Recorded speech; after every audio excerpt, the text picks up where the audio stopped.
Oh, Ya. kalau yang kita lihat di headline-nya, kalau yang ngasih tau ke lu sampai ke dalam-dalam ya? Iya, jadi gue tahu ya. Iya ya. Di dunia ini, apalagi lu ngomong tentang hal tersebut, you're gonna lose a lot of sponsors and brands. Gue tuh satu sekolah sama anak-anak di strata level bawah Denmark, sama anak-anak yang punya tim FC Copenhagen. Tapi yang gue sayangkan di Indonesia adalah ya yang kaya sekolahnya di tempat orang kaya.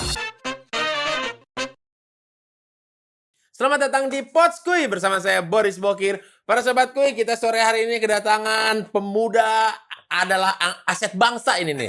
Aset bangsa yang sangat-sangat vokal sekali. Siapa lagi kalau bukan salah satu di antara si kembar kakak beradik Andovi Dahlove. Halo, terima kasih Potskuy, terima kasih Boris, thank you. Terima kasih. Seberapa sering ditanya basa-basi sama orang, loh ininya mana? Ya sering banget. Kakaknya mana, Kak Jo mana. Iya, Tapi gitu. itulah that's what you get kalau punya kakak seperti Kak Jo kan. Iya, mau nggak mau sih. pasti ditanya. Iya. Kan pasti kan bosen juga kan. Ya dia juga punya kehidupan masing-masing kali gitu. Gua nggak melulu berdua terus sama dia gitu. Betul. Iya kan. Edwin Jody juga nggak selalu berdua. Iya kan. Vincent Desta juga nggak selalu berdua gitu. Betul. Tapi masih ada aja orangnya kalau yang ketemu di tempat umum seperti itu nanya Kak Jo mana. Masih karena kan emang kita kan kakak ade yang lumayan deket on cam kan. Iya. Tapi kok banyak kok kakak ade yang di Indonesia yang Yang gak dekat. Oh enggak, yang deket. Oh, yang banyak kok. dekat. Apalagi kakak ade di dunia politik kan. Oh hai, duh. Sorry, langsung balas. Langsung jangan. Potskuy nggak boleh langsung balas ya? Boleh aja. Oh. Gue nerima aja kok. Nerima. Seberapa sering ditanya mana Najwa Shihab? Sering juga. Maksud gua tuh Helmi Yahya sama Tantowi Yahya. Betul. Kakak ade yang deket. Kakak ade yang deket, Iya, benar. Mau yang lain lagi nggak? Kakak ade beda kota mau nggak? Aduh. Oke. Dan kemarin kan Andov ini ya, gue sempet nonton juga videonya yang lagi di dalam mobil. Iya, gua paham itu gue juga salah. Oke. Emang harusnya gue mengikuti aturan dengan baik dan benar. Gokil. Harusnya gua udah jadi pejabat nih kayaknya. iya. Kalau gua aja ditaruh di standar setinggi itu Oke. untuk nggak boleh nyetir sambil main HP, walaupun gua nggak main HP ya, harusnya orang lain juga ditaruh dalam standar yang sama dong. Oke. Tapi kan memang kalau negara kita kan senengnya standar ganda. Itu dia. Dia nggak boleh, saya boleh, gitu kan? Guys, Potskuy, Boris, gue minta maaf banget ya. Kenapa? Harusnya di sini gue promo film, kok jadi ngomongin Gak politik. apa-apa. Gue minta maaf banget.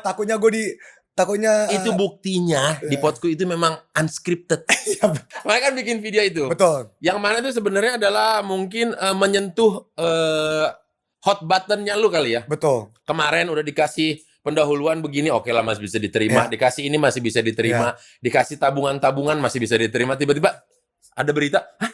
Ada lagi nih gitu. Iya. Jilid 2 nih, turun-turunan umur nih gitu. Iya, gue tuh Gitu lu kayaknya wow gitu langsung kayaknya. gue kenapa kesel banget. Emang gue emang lagi nyetir. Gue emang lagi nyetir dan gue dengar berita itu. Gue dengar berita itu karena gue ditelepon. Sama? Gue nggak bisa kasih tahu. Oke. Tapi gue ditelepon sama seseorang. Kenapa itu orang nelfon lu yang tidak boleh disebut namanya? Ya karena informasi-informasi ini Kan ini informasi umum. Iya, tapi Oh, Ya. kalau yang kita lihat di headline-nya, kalau yang ngasih tau ke lu sampai ke dalam-dalam ya? iya. Jadi gue tahu ya. Iya ya, makanya nggak bisa disebutkan namanya, dia Voldemort lah gitu bilang. Ya, intinya gue tahu. Jadi beritanya keluar. Gue tahu 5 menit sebelum berita keluar. Oh itu.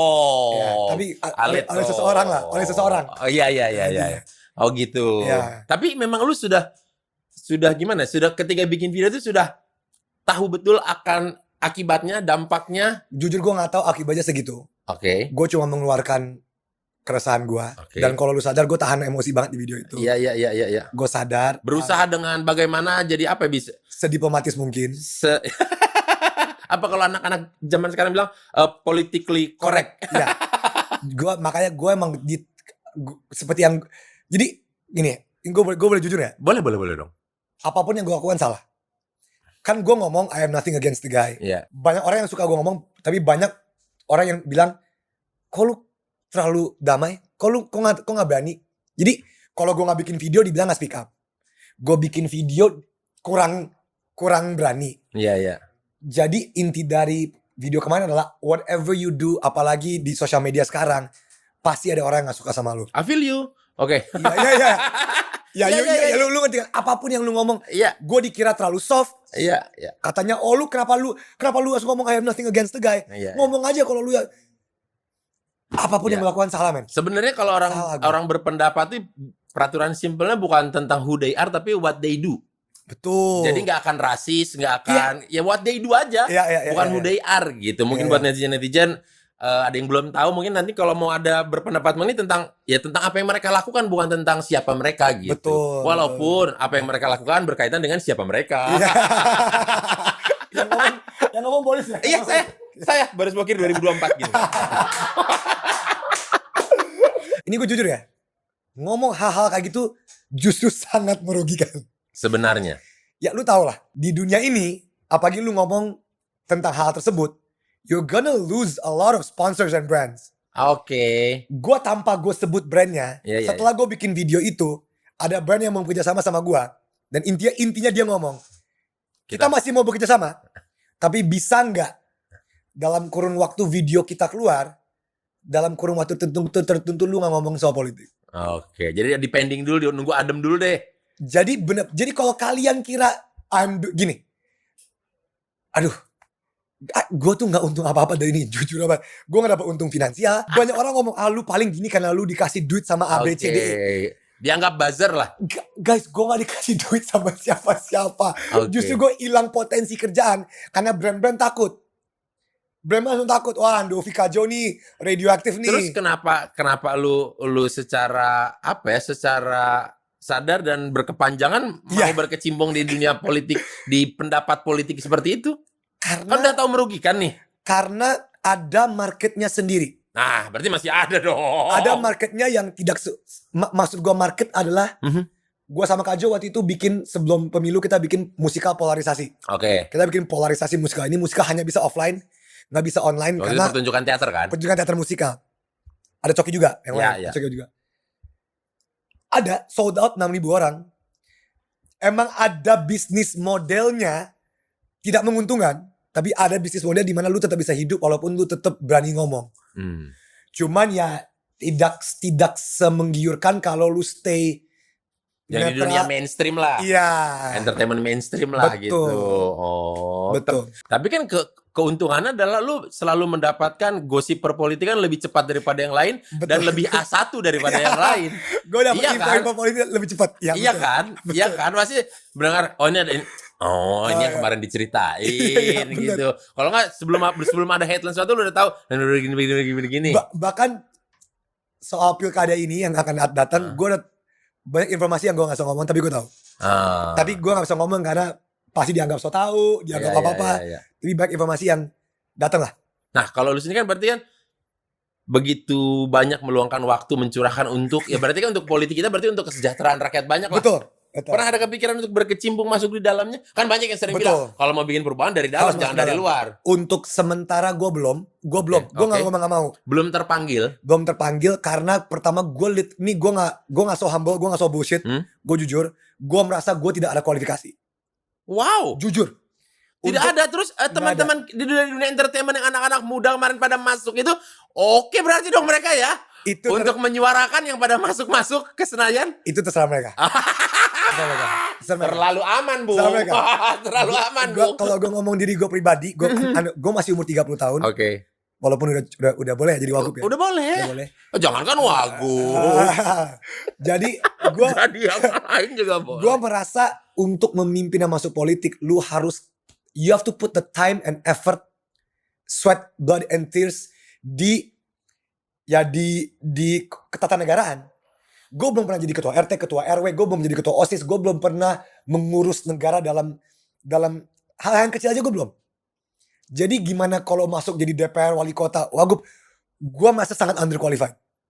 Kalaupun gue mau masuk, gue harus masuk pelan-pelan dulu. Nah, Joe siap kecewa melihat ini. Ternyata selama ini partner hostnya dia nih kayaknya underqualified, bukan. Mungkin kalau di luar untuk bikin konten, untuk belajar, untuk gue buat politik ini buat politik. Kan lu sudah mencurahkan segala-galanya. Gue kalaupun mau masuk, gue paling ibaratnya misalkan ini ada wali kota, misalkan wali kota Tangerang Selatan. Wah, lagi rame tuh digoreng. Terus karena gue tinggal di Tangsel. Iya. Tapi gue nggak masuk dalam wali kota atau wakil wali kota atau apapun. Gue masuk dalam mungkin tim yang membantu. Oh, staf Jadi- khusus. Atau jadi gue belajar dulu. Oke. Butuh sepak terjang. Menurut gue bener-bener butuh pengalaman untuk masuk. Gue gak tahu apa-apa, sok masuk, sok tahu. Tiba-tiba gue mau jadi wali kota. Gak mungkin. Nah, menurut gue gak mungkin. Tapi kalau menurut lu kan segitu banyaknya nih anak muda sekarang Iya. melek politik, Betul. gitu ya. Iya. Bahkan segitu banyak juga anak muda berhasil membawa dirinya ke dalam partai politik dan masuk ke parlemen, Ya, gitu ya, banyak ya. juga yang lewat. Ya. Tapi menurut lu sendiri kualitas si anak-anak muda Indonesia ini sekarang gimana tuh terhadap politik? Apa awareness-nya sudah mulai naik kah atau? Oke. Nah, buat kalian yang suka nonton YouTube sambil buka Potskuy tentunya, nah aku punya rekomendasi makanan yang nggak bikin dompet tipis dan juga tentunya lezat, yaitu KFC Jagoan Puas 1. Dengan isian 1 ayam, bisa pilih nih crispy atau original, terus ada 1 nasi dan juga 1 air mineral. Dijamin puas dan harganya juga pas banget. Dengan harga hanya 27 ribuan aja kalian udah bisa menikmati KFC Jagoan Puas 1. Nah, kita coba dulu ya. Allah.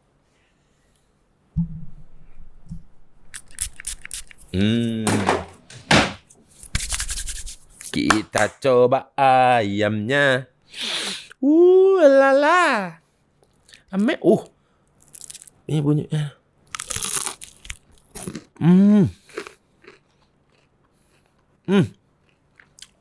Top.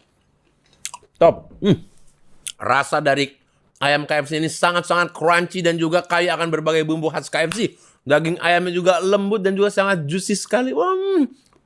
Ditambah tadi kan kulit ayam KFC ini bikin nagih, nggak berhenti-berhenti. Nah, para sobat kuy, selain KFC Jagoan 1 juga ada KFC Jagoan 2 dengan isian 1 crispy burger, snack chicken ball dan juga 1 air mineral. Harganya juga sama 27 ribuan aja. Nah, para sobat kuy, kalian bisa membeli KFC Jagoan Puas 1 atau 2 ini di KFC Store terdekat atau melalui aplikasi KFC ku ya. Aku lanjut dulu makan ya. Menurut gua awareness kita apalagi di Gen Z ya. Gua milenial, gua 30 tahun. Jadi banyak orang make fun of Gen Z. Ya. Menurut gue itu ada benernya tapi juga ada nggak benernya, karena menurut gue Gen Z itu justru yang paling aware dan paling speak out.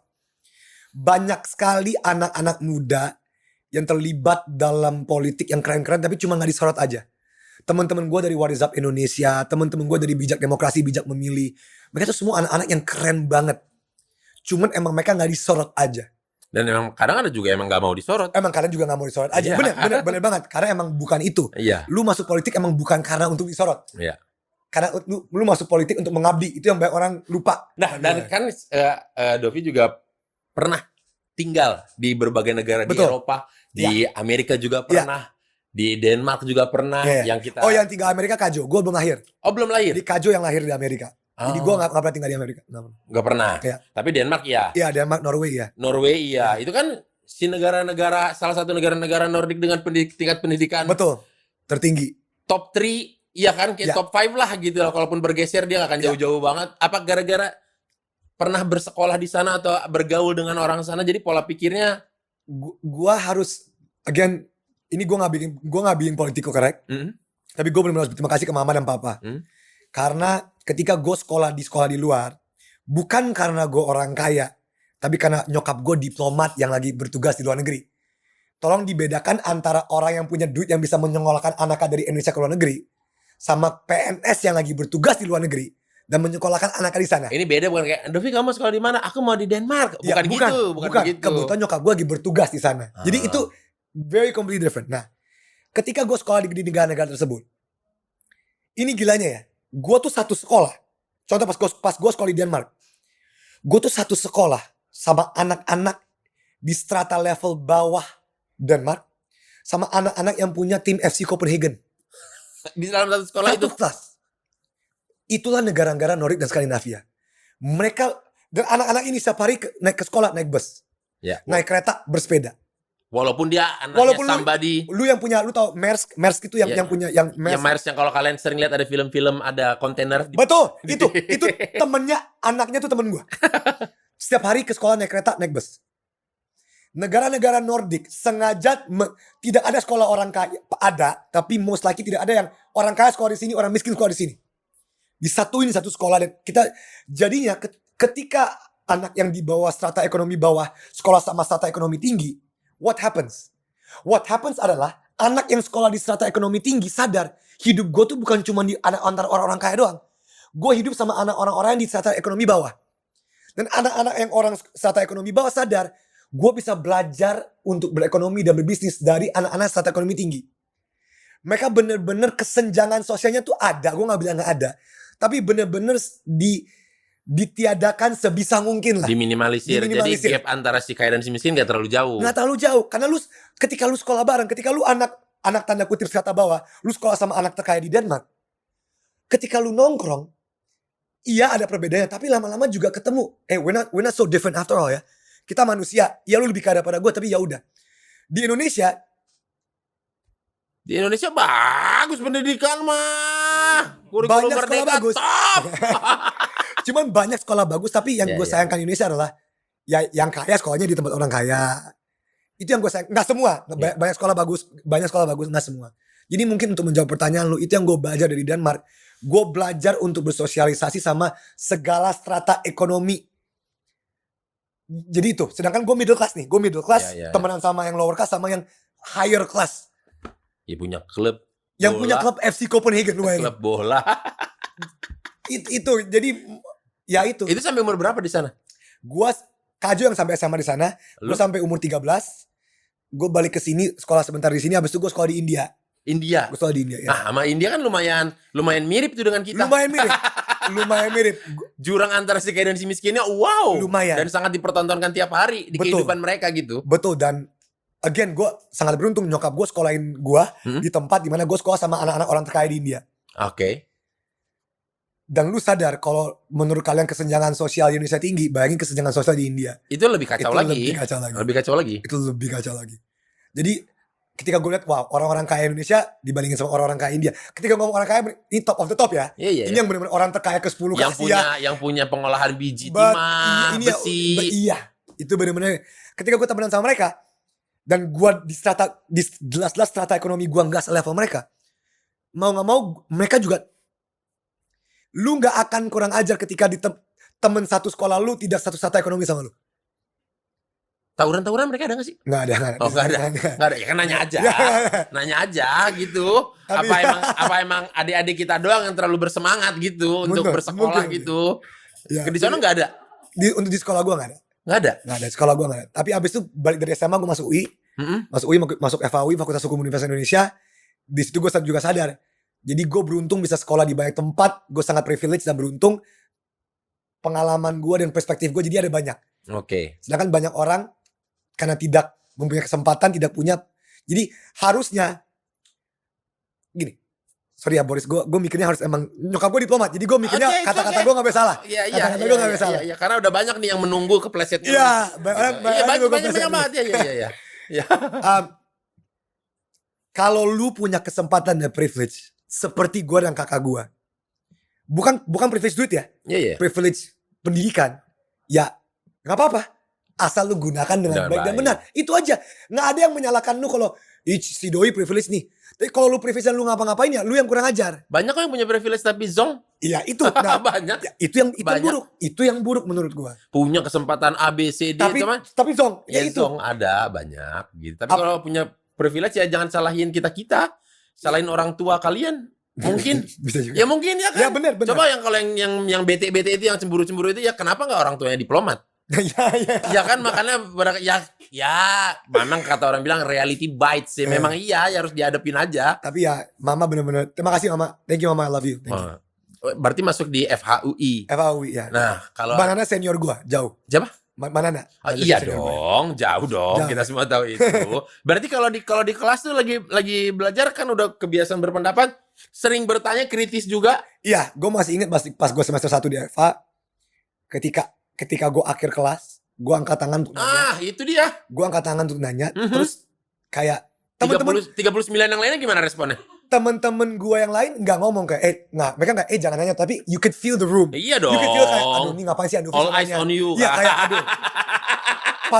Padahal gue kuliah, ini bedanya. Gue dulu di sekolah di Denmark dan di Norway. Nah, orang itu nanya di kelas itu di encourage. Misal guru ngomong nih, anyone wants to ask a question, Dari 30 anak di kelas, 20 anak angkat tangan. Dan bukan ingin tanya untuk sok jadi teacher's pet yang kayak guru saya mau yang tanya. buat biar di notice sama guru enggak. Karena emang kita ingin belajar.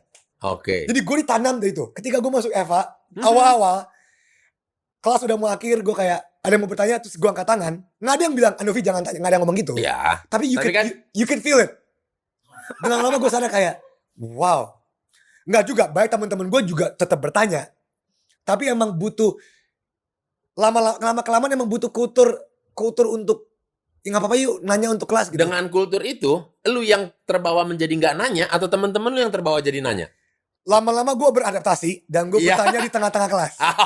Gak di ujung ya? Gue beradaptasi, jangan di ujung lah. Andovi, ya udah. Lu kalau lu mau tetap bertanya, tanya di tengah-tengah aja deh. Jangan di ujung. Tapi gue tetap mau tanya ya.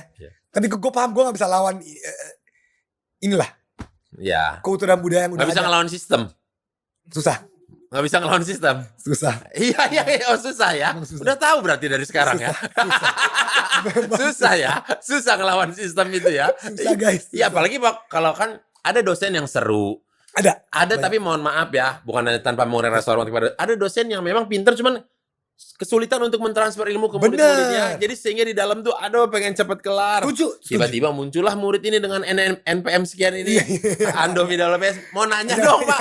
Yang lain tuh gitu. Tapi itu awal-awal ya. Karena pas semester 2 ke atas YouTube Skinny Indonesia 24 mulai naik. Terus gue mulai jarang masuk kelas. Jadi awal-awal IPK gue 3,7. Pas semester 2-3 turun ke 2,9. Bagus itu turunnya. Turunnya jauh karena kan saya turunnya ke 0,3. Saya turunnya ke 0,3. Iya, jadi itu. Dan juga ini kan katanya nih akhir-akhir ini muncul diskusi antar anak-anak muda untuk pindah negara ada di X nih. Oke, ini jujur gue kurang tahu. Ya. Coba kita baca. Dear warga X, saya ingin bertanya, apakah di antara kalian yang sudah pindah warga negara ke negara ini? Oke, kadang gini, ini kalaupun ini gue ada pernah ngobrol sama teman gue yang dibawa sama orang tuanya ke Belanda gitu. Misalkan dulu bokapnya orang Belanda, mamahnya orang Indonesia, mereka akhirnya dibawa pindah. Terus waktu beberapa belas tahun yang lalu tanya, lu ya bete sih sebenarnya waktu itu dibawa pengen di Indonesia. Tapi setelah 2 bulan kemarin ditanya gimana, kadang ada rasa bersyukurnya sih dibawa pindah ke Belanda gitu kadang deh. Iya, maksudnya kalau lu sendiri gini, untuk pindah warga negara tuh gak segampang itu ya. Iya. Lu tuh harus punya tadi, either orang tua lu blasteran, atau lu punya kerjaan, atau lu punya koneksi lah. Gua nggak menyalahkan sentimen anak-anak muda yang karena gini, with all that's happening right now, dari Tapera, KPI, undang-undang penyiaran, banyak lah. Kadang-kadang anak muda pingin keluar karena we don't know what to do. Banyak sekali gue anak-anak muda mulai apatis karena gue mau ngapain? Gue nggak tahu gue harus ngapain. Gue pingin lakukan sesuatu, percuma, selalu gitu kan.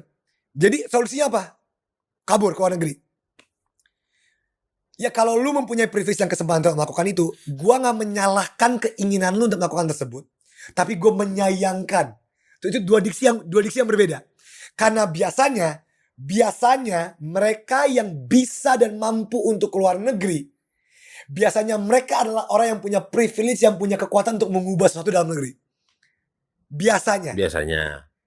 Karena justru kalau lu punya uang dan koneksi untuk pindah dan tinggal luar negeri, biasanya lu yang punya uang untuk melakukan sesuatu dalam negeri. Biasanya. Jadi gue gak menyalahkan keinginan lu, tapi gue menyayangkan keputusan lu. Itu 2 hal yang berbeda. Tapi ada juga kok kalau orang yang mau nyari beasiswa kan banyak program-program beasiswa. Iya kan? Banyak program-program yang gak harus pakai duit gitu. Betul. Iya. Banyak juga. LPDP kan? Ya. Gue gak masalah orang beasiswa LPDP ya. Asal kembali ke Indonesia itu aja. Gue gak masalah. Masa sih gak pulang? Gue gak tahu. Gue denger ada yang gak pulang. Ada yang gak pulang. Gue denger. Pulang lah. Mungkin emang belum kelar kali di sana. Emang LPDP-nya mungkin buat 15-20 tahun kali. Tapi again, gue sebagai orang yang udah tinggal di luar negeri, tapi dari gue kecil, mungkin ini silakan kalian bilang Andovi bullshit, bohong. Gue udah tinggal di Denmark 4 tahun, Norwegia 4 tahun, India 2 tahun. 2 negara dingin, 1 negara panas banget ya. Gue tetap akan pilih untuk tinggal di Indonesia. Karena? Man, guys, ada pepatah yang mengatakan the grass is always greener on the other side. Ya, rumput tetangga lebih hijau. Lu tuh gak tahu betapa orang luar negeri lihat Indonesia tuh kayak this country has everything. Dari makanan, sumber daya alam, gunung, pantai. Berarti dua-duanya itu sama-sama Sama-sama. I wish I was born there gitu. Lu tau gak betapa banyak orang bule di Denmark yang benci dengan cuaca di Denmark, yang pingin ke Indonesia. Iya, saking dinginnya. Kayak we have everything. Cuman ya itu Ya mereka kan kalau Desember tuh melarikan diri semua ke negara tropis. Kayak guys, gue akan selalu ngomong ini, dan gue selalu ngomong ini kalau di basket gue ngomong Lakers 2024 NBA Champions don't at me. Kalau di basket, Ya. tadi gue ngomong ini, Indonesia has the best weather in the world. Don't at me. Gue bakal ngomong ini. Di luar dari bencana alam dan banjir dan segala macam. Di luar dari itulah. Di luar dari Kalau bencana alam sih gue gak masalah. Iya, di luar dari gempa. Penanganan bencananya. Betul. Yang jadi masalah buat Betul. gue mah. Gue bencana alam gak bisa dilawan bro. Betul. Di luar dari outlier yang besar. Indonesia adalah negara dengan weather terbaik, cuaca terbaik, dengan makanan terenak, dengan itu. Dah. Itu Tetap the best. menjelaskan semuanya Tetap itu ya. the best. Tetap the best ya, ya. Tapi ada juga yang membanggakan dari Indonesia. Betul. Selain dari tadi apa, weathernya, makanannya, Makanannya. cuacanya, ada juga film animasi buatan Indonesia. Yeay, gila. Ini namanya Bener. Shizuki the Movie. Harta Pulau Monyet. Dulu kan udah pernah ada Shizuki. Bener, Shizuki movie. ada yang di 2017. Oke, nah yang sekarang ini Shizuki the Movie yang Harta Pulau Monyet. Nah, gua gak ikutan di film Juki yang panitia hari akhir yang pertama. Ya. Yang film pertama itu kalau gak salah dapat 680.000 penonton. Kalau gak salah ya. Nice. 2017. Gua diundang untuk ngisi suara sebagai Panglima Monyet. Oke. Sebagai Panglima Monyet di film Juki kedua. Oke. Fakta menarik, ini udah syuting di tahun 2019. Gue udah ngisi suara tahun 2019. Oke. Harusnya keluar pas 2020. Tapi Cuma kita semua kita tahu tahu sendiri. kena pandemi. Jadi gue juga boleh dapat kabar bahwa keluar 2024. Oh, Dan menurut gue ini sangat-sangat keren. berarti filmnya sebenarnya udah beres dari 2019. Gue nggak tahu ya secara pick lock atau apapun, gue nggak tahu ya. Tapi yang gue tahu film animasi kan memang butuh waktu Iya. untuk. Nah, Nggak bisa diburu-buru. masih diburu-buru. Jadi walaupun Yes nggak keluar pas masa pandemi, fakta bahwa dikasih waktu yang lebih untuk menyelesaikan animasinya. Untuk menyempurnakan lagi lah Betul, mungkin ya. jadi bagus. Oh gitu. Iya. Panggil dong si Jukinya Ya, ada Juki. nggak? Ada? Si Juki silakan. Juki. Nah ini dia nih, ini Juki nih. Hai Juki. Juki. Oh tosnya begini sama Juki. Juki duduk silakan Juki. Silakan Juki. Silakan. Juki sebenarnya bisa ngelihat nggak Juki? Kelihatan nggak? Takutnya nggak kelihatan. Deketan dikit Juki. Nah, oke. Juki. Hai Juki. Halo Juki, Juki bisa ngomong nggak? Atau lu nggak boleh ngomong? Oh nggak boleh ngomong. Oh nggak boleh Jadi gua harus ngomong. interpretasi. Oke. Jadi interpreter ya. Iya itu interpreter ya.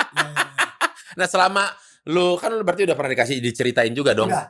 Kayaknya kalau dia nggak ngomong kesini. Iya kalau dia ngomong ya Juki ya. Iya.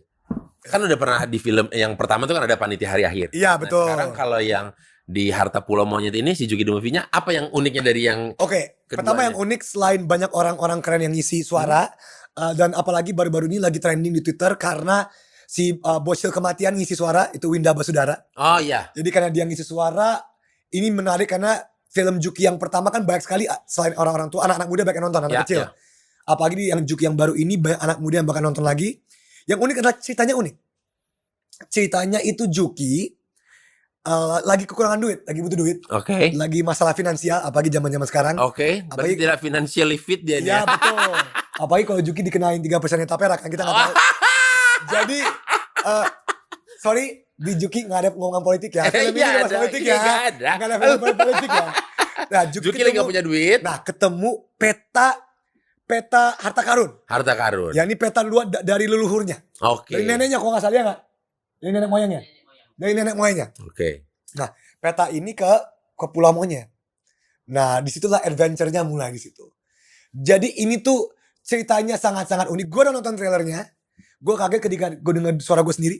Karena Kenapa? ini film animasi pertama gue. Oke. As a dubber. As a dubber. Kan gue ngatakan.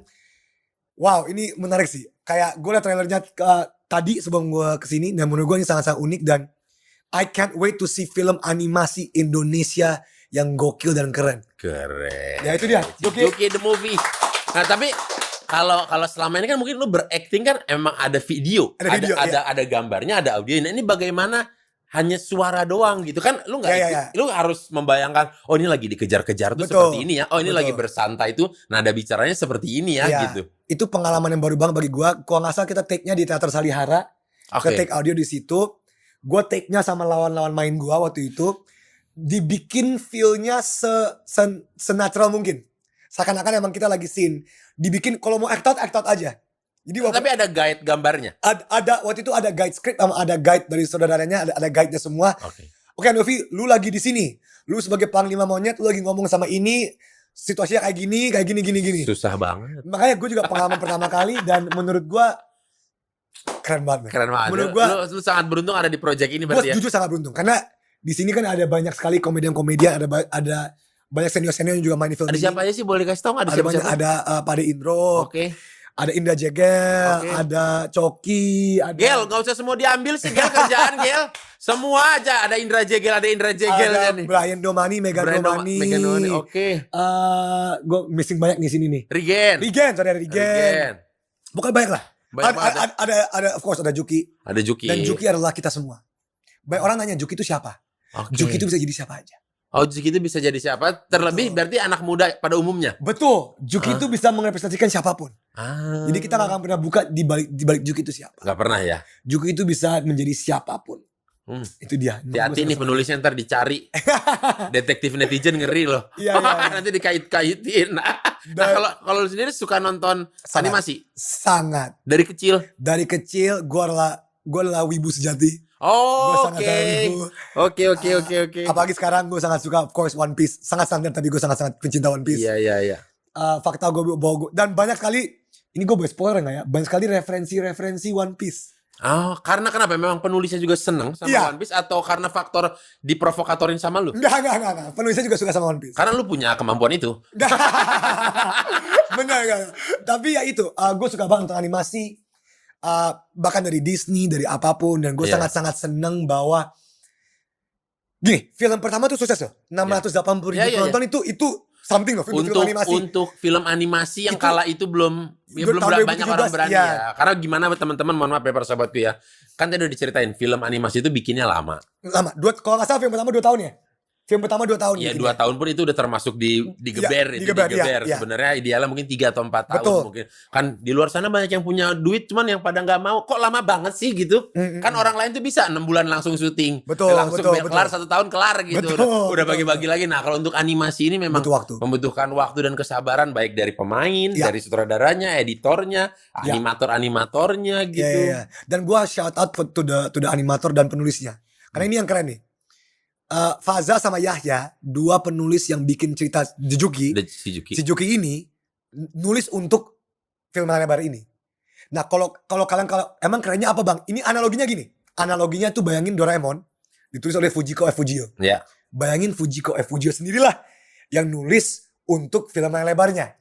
Jadi itu analoginya. Jadi Faza Meong dan Yahya sama-sama yang penulis yang cerita si Juki juga nulis untuk layar lebarnya. Jadi kalian tahu emosinya pasti akan dapat, keresahannya, genuinnya itu pasti Tidak ada semua keluar. handover di sini Iya, ya. Tidak ada ya. Jadi itu guys, ibaratnya Eiichiro Oda yang nulis langsung untuk film series Netflix. Iya. Dan di bawah pengawasan beliau langsung. Ya, kalau emang series Netflix sama di bawah pengawasan Oda ya. Iya. Tapi kan ya lihatlah hasilnya seperti itu. ya betul. Oke dan ya oke. Ya oke lah. Oke. Oke.